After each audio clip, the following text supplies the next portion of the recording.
Ильяс Жансүгіров. Күң өлімі. Бұл қазақ даласының үнсіздігі. Бұл күңнің тағдыры. Алқаның өмірі өне, әділетсіздікке тұншыққан ғұмыр. Жесір қалған әйел, екі баласымен жалғыз қалды. Олар ауыр еңбекке жегілді. Алқа қора тазалады, мал бақты, отын тасып күнелтті. Еңбегінің ақысы бір үзім нан мен ескі құсқы киім.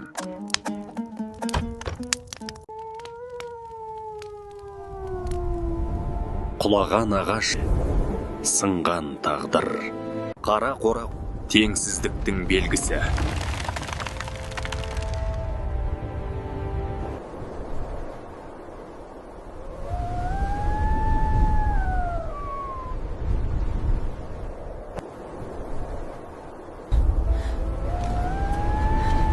Оның тіпті ана болуға да уақыты болмады. Бай, әділетсіздік пен биліктің құлы, алқаның өмірін одан әрі ауырлатты.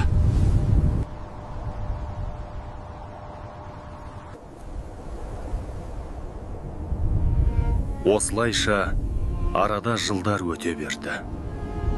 Бай алқаның қызын қалмал үшін еріксіз ұзатады. Ана жүрегі ауырады.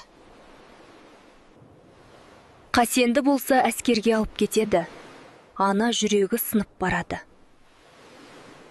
Осылайша алқа өмір бойы еңбек етті, бірақ жалғыз қалды. Бұл мың алқаның өмірдің соңғы тынысы. Әлеуметтік теңсіздіктің қасіреті өткенде ғана емес, бүгінгі күнде де бар. Ойланайық.